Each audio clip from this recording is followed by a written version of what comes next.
नमस्कार। आज फिर उपस्थित हुआ हूं एक ऐसे विषय के साथ जो ज़्यादातर लोगों की ज़रूरत है। कहते नहीं है कि नेम और फेम, सामान्य शब्दों में अगर कहा जाए प्रतिष्ठा। आज के युग में अगर कहा जाए तो बहुत सारे ऐसे लोग हैं जो ये कहते हैं कि पैसा ठीक है, पैसा थोड़ा सा कम हो, मेरी व्यवस्थाएं ना रुके, लेकिन मुझे नाम चाहिए, मुझे दुनिया में जाने लोग, मुझे समाज में लोग जाने, मुझे क्षेत्र में लोग जाने। बहुत सारे ऐसे लोग हैं, मैं जहां खड़ा हो जाऊं आके लोग मुझसे मिले। इसे हम लोग कहते हैं प्रतिष्ठा, नाम, नेम एंड फेम। प्रतिष्ठा वास्तव में अगर कहा जाए तो बेहद जरूरी है। कहीं ना कहीं प्रतिष्ठा से अगर कहा जाए वंश बढ़ता है, प्रतिष्ठा से अगर कहा जाए परिवार बढ़ता है, प्रतिष्ठा से अगर कहा जाए तो समाज में रुतबा बढ़ता है। कुछ ऐसी रेखाओं पे आज बात करेंगे जो प्रतिष्ठा को दिखाती है और प्रतिष्ठा के साथ में धन को भी दिखाती हैं। कुछ ऐसी रेखाओं की बात करेंगे जो ये दिखाती है कि भैया किसी के लिए कितना भी कर लो उसका कोई परिणाम नहीं है, उसका कोई मतलब नहीं है। पहले कुछ अच्छी रेखाओं पे बात करते हैं, फिर कुछ ऐसी रेखाओं पे बात करेंगे जो ये दिखाती है कि व्यक्ति को सावधानी बरतनी है। कि कहते नहीं है कि मैंने उसके लिए इतना किया, उसके लिए इतना किया, उसका कोई परिणाम नहीं मिला। चलिए कार्यक्रम को शुरू करते हैं। पहले कुछ रेखाओं पे बात करते हैं। देखिए, चंद्रमा और सूर्य दो ऐसी रेखाएं होती हैं या दो ऐसे पार्ट होते हैं जन्म कुंडली में या हस्त रेखा में जो व्यक्ति को कहीं ना कहीं नेम और फेम में उसके लिए राजयोग बनाते हैं। चंद्रमा से कोई रेखा अगर मस्तिष्क रेखा पे मिलती है, कई मतलब है इसके, दो चार मतलब मैंने पीछे भी आपको बताया, लेकिन इसका यह भी मतलब है कि नेम और फेम से संबंधित चीजों को दिखाता है। वहीं पे सूर्य की रेखा अगर बिल्कुल सीधी है, लंबी है, यह भी कहीं ना कहीं नेम फेम से संबंधित चीजों को दिखाता है। देखिए, मैं 5-6 रेखाएं बता रहा हूं, ध्यान से समझिएगा एक एक रेखा करके। यहां से कोई अगर रेखा आ रही है, टूटी नहीं है, यह भी कहीं ना कहीं नाम इत्यादि चीजों को दिखाती है। इसके साथ में अगर इस जगह से भी रेखा आ रही है तो भी कहा जाएगा कि कहीं ना कहीं नेम और फेम या प्रसिद्धि से संबंधित चीजों को दिखाती है। एक बात, अब ये मैंने 5 रेखाएं आपको बताई, 4 रेखाएं बताई। अगर 4 में 2 या 3 है तो आपको प्रतिष्ठा मिलेगी, आपको नाम मिलेगा, उसमें कहीं कोई दो राय नहीं है। अगर ये 4 रेखाएं हैं अगर आपके हाथ में। एक बात देखिए, खास तौर से समाज से जुड़े हुए लोग, समाज से संबंधित चीजों में प्रतिष्ठा, कुछ ऐसी रेखाएं और मैं बताता हूं जो इन चीजों को बतलाती हैं। यह जीवन रेखा है, यहां पर छोटी छोटी सी रेखाएं होती है, प्रोग्रेस लाइन कहलाती है। लेकिन इसको भी ये कहा जाता है कि व्यक्ति कहीं ना कहीं प्रतिष्ठित होगा, यह प्रतिष्ठा को भी दिखाती है। ध्यान से समझिएगा। अगर इसके साथ में नाम तो है ही है, ये पैसा भी देती है। जो भी मैं रेखाएं बता रहा हूं, नाम के साथ में पैसा भी देगी। अब जब दोनों ही मिल जाए तो उससे अच्छा क्या है। यहां से कुछ रेखाएं अगर इस टाइप से निकले, 1 2 3 4, एक तो नहीं, कम से कम 3 4 5 रेखाएं जो है अगर भाग्य रेखा के ऊपर बन रही हैं, ऐसे लोगों को प्रतिष्ठा तो मिलता ही मिलता है, कहीं ना कहीं धन भी बहुत मिलता है, नाम होता है ऐसे लोगों का। आज जिस क्षेत्र में रह रहे हैं, जिस जगह पे रह रहे हैं, हो सकता है आपका मोहल्ला जान रहा हो। आने वाले समय में अगर रेखाएं स्पष्ट साफ हैं, आने वाले समय में कहीं ना कहीं जिला जानेगा, प्रदेश जानेगा, ये आपके नाम को बढ़ाने वाली रेखा कहलाएगी। ये धन के दृष्टिकोण से भी बहुत अच्छी रेखाएं कहलाती हैं। धन के लिए आप देखिए, दोनों चीजें अगर मिल रही तो क्या दिक्कत है। शुरुआत में मैंने कहा नहीं कि पैसा कम हो लेकिन नाम खूब हो, यहां पर दोनों चीजें हैं। अगर ये रेखाएं, पैसा भी होगा, नाम भी होगा, बिल्कुल मैं कह सकता हूं। अब कुछ रेखाएं मैं बताता हूं जो दुर्भाग्य को दिखाती है। कहते नहीं, एक प्रतिष्ठा नहीं मिलती, उसके लिए इतना किया, उसके लिए उतना किया, भले वो व्यक्ति बुद्धिमान हो। मैं यहां पर बुद्धि की बात नहीं कर रहा हूं, मैं यहां पर काबिलता की बात नहीं कर रहा हूं। काबिल हो सकता है, बुद्धिमान हो सकता है। अगर इस जगह पे रेखा नहीं है, अगर इस जगह पे रेखा नहीं है तो ऐसे में कहा जाएगा ऐसे लोगों को मदद करने वाले कोई नहीं मिलते हैं। ऐसे लोग किसी की मदद करते हैं तो उसका भी कोई परिणाम नहीं मिलता है। अभी 1-2 चीजें और मैं इसी के ऊपर बताता हूं, ध्यान से समझिएगा।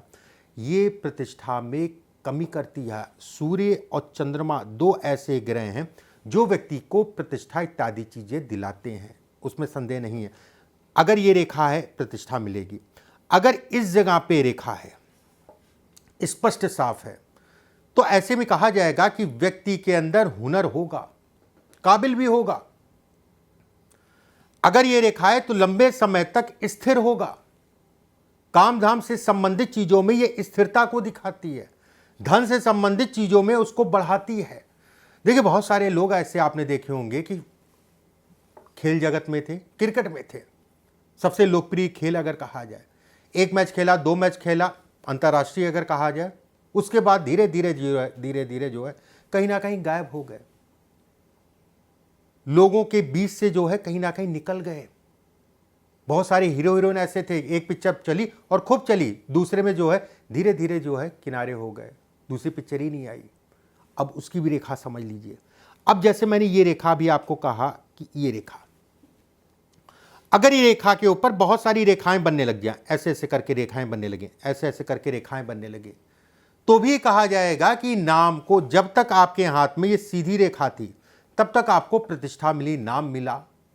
कहीं ना कहीं ये बनना स्टार्ट हुआ तो प्रतिष्ठा में इसने जो है कहीं ना कहीं कमी की। अगर ये रेखा कटने लग जाए, नाम तो डूबेगा डूबेगा, धन भी डूबेगा, दोनों ही चीजें मैं बोलूंगा। ऐसा मत समझिए कि केवल एक रेखा से एक ही प्रभाव होता है। अगर ये स्थिति है या इससे पहले वाला जो मैंने बताया, ये इस टाइप से नाम तो डूब ही रहा है, कहीं ना कहीं व्यक्ति का धन भी डूब रहा है, एक बात। दूसरी चीज, अगर इस परों पे ये जाल टाइप का बनने लगे, ये ऐसे करके बने, ऐसे ऐसे ऐसे, ऐसे में भी कहा जाएगा कि व्यक्ति को प्रतिष्ठा आसानी से नहीं मिलेगी, बड़ा मेहनत करना पड़ेगा, लोगों का सहयोग नहीं मिलता, और ये कंप्लेन होगी आपकी, जो मैंने बताया आपको कि मैंने उसके लिए इतना किया, उसके लिए उतना किया, उसके लिए उतना, उसका कोई मतलब नहीं निकला, उसका कोई जो है कहीं ना कहीं फायदा नहीं मिला। यहां से एक रेखा जो है हल्की सी कर्व में अगर है तो ये भी प्रतिष्ठा दिलाती है। भले चंद्रमा से जो शुरुआत में मैंने बोला छुए ना, कोई बात नहीं, अगर रेखा हल्की सी कर्व में है, अगर सीधी भी है तो भी प्रतिष्ठा आपको दिलाएगी। एक मकान आपका जरूर होगा, इस रेखा को देखते हुए जरूर मैं कहूंगा ये तो तय है, ऐसे लोगों का अपना घर होता है। रेखा अगर टूट रही है, अगर ये रेखा टूट रही है, कट रही है, कटने का मतलब ये हो गया, टूटने का मतलब ये हो गया आपका जो है, टूटने का मतलब आपका जो है रेखा बीच बीच से टूट रही है, तो जैसे ये टूटना हो गया, ऐसे में ये कहा जाएगा रेखा टूटे या कई जगह से कटे, अपनी गलतियों के कारण अपने धन का, अपनी प्रतिष्ठा का व्यक्ति नुकसान करेगा, अपनी गलतियों के कारण। कहीं ना कहीं मकान की जो मैं बात कर रहा हूं, अपनी गलतियों के कारण मकान या प्रॉपर्टी से संबंधित सुखों में ये कमी करेगा, उसमें कहीं कोई दो राय नहीं है। सावधानी बरतें, ये थोड़ा सा सचेत रहने वाली बात है और कुछ नहीं वाली बात है। एक बात, बहुत सारे लोगों के हाथ में पसीना बहुत आता है, थोड़ा मोड़ा आ रहा है तो कोई बात नहीं, वैसे तो भी अच्छा नहीं है। अगर बहुत ज़्यादा पसीना आ रहा है, भीगी भीगी रहती है हमेशा हथेली, उसमें पसीना खूब आता है, ये नर्वस सिस्टम है, ये व्यक्ति को नर्वस करता है, ये व्यक्ति के कॉन्फिडेंस में कहीं ना कहीं कमी करता है। ऐसे लोगों को योगा जरूर करना चाहिए, ध्यान जरूर करना चाहिए। ये हार्मोन से संबंधित डिस्टरबेंस को भी दिखाता है, शारीरिक ऊर्जा में कमी। और जिन लोगों के हाथ में ज़्यादा पसीना आता है, ऐसे लोग अगर कहा जाए भावुक होते हैं, ऐसे लोग अगर कहा जाए तो कहीं ना कहीं कहते नहीं है कि भावुकता में मेरा हमेशा नुकसान होता है, मतलब कठोरता नहीं होती, भावुकता। अगर हाथ में पसीना आ रहा है तो ठीक है। बहुत सारे लोगों के हाथ में जब आप देखेंगे, जैसे ऐसे आपने किया, अगर आपका अंगूठा ऐसे नॉर्मल छोड़ दिया आपने, नॉर्मल, अगर तो भी आपका यहां तक आ रहा अंगूठा ऐसे करके चिपक रहा है, इसके बीच में आ रहा है, ये हिस्सा जो है पास हो जा रहा है नॉर्मल छोड़ने के बाद, जैसे नॉर्मल मैंने छोड़ा, अगर ये यहां तक आ रहा है, ठीक है, तो भी ये कहा जाएगा कि व्यक्ति को आने वाले समय में प्रतिष्ठा में कमी होने वाली है। शरीर कहीं ना कहीं कमजोर हो रहा है, रक्त विकार समस्याएं उत्पन्न हो सकती हैं, धन से संबंधित चीजों में नुकसान हो सकता है, उसमें कहीं कोई दो राय नहीं है। सावधानी बरतें। अगर ये स्थिति है, जैसे ये नॉर्मल है, ये फैलाने को नहीं कह रहा हूँ, आराम से छोड़ दें, ये नॉर्मल है। अगर ये बहुत ज़्यादा चिपक रहा है तो सावधानी रखने की आवश्यकता है। कुछ चीज़ें मैंने बताई आपको, छोटी छोटी चीज़ें मैं बताता रहता हूँ आप लोगों को, 5-5, 6-6 पॉइंट करके जो है। और आने वाले समय में कुछ चीज़ें और आपको मैं बताऊँगा। अगले वीडियो में फिर आप सभी से मुलाकात होगी। अभी के लिए बस इतना ही। नमस्कार।